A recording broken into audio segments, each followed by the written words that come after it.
let's start this explainer with an admission, a confession, really, from the source material that gets right to the heart of our topic.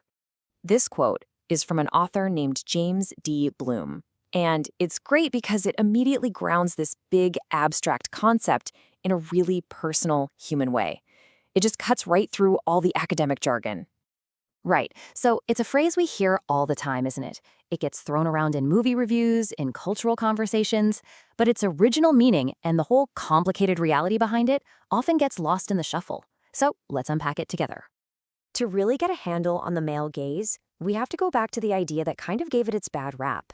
One of our sources even calls it a popular villain that's been haunting our screens since the 70s.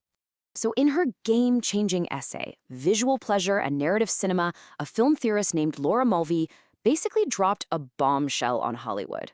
She argued that classic movies weren't neutral at all. No, they were built around a man's perspective, controlling not just who we saw on screen, but how we saw them. So here's the bottom line, according to Mulvey's original theory. The male gaze isn't just about looking. It's a power trip. It is all about control, objectification, and basically turning women into objects for the male viewer's pleasure. But is that the whole story? I mean, what if the gaze isn't just about power and mastery? The sources we're digging into today suggest there's a lot more to it, a much more nuanced view that sees looking as more than just a one-way street of dominance. Now, this slide really gets to the core of the argument. It's not just about power. There's this whole other side to the gaze. It can be a search for understanding, a way of learning about the world and the people in it. And that idea of vulnerability, that's key because it implies the gazer doesn't actually hold all the cards. In other words, looking can be a way of learning. It can be a genuine attempt to figure things out, and maybe, more importantly, to figure other people out, to gain knowledge, not just to assert control.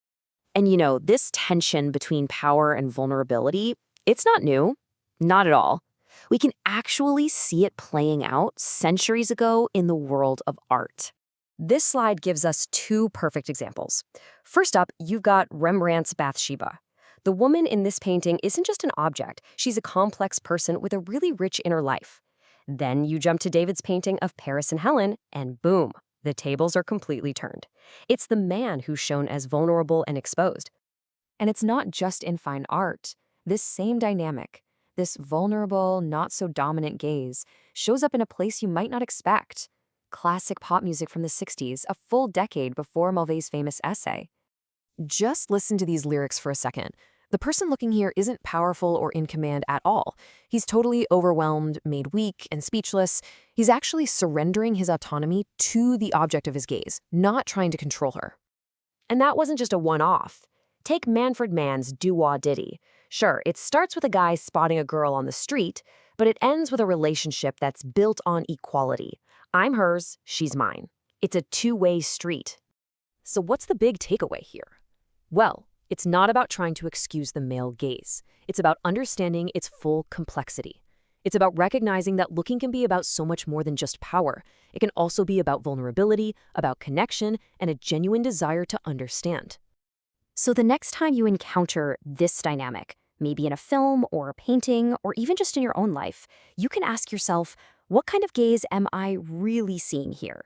Is it an attempt to master someone, or is it an attempt to understand them? The answer, as we've seen, is often a lot more complex than you might think.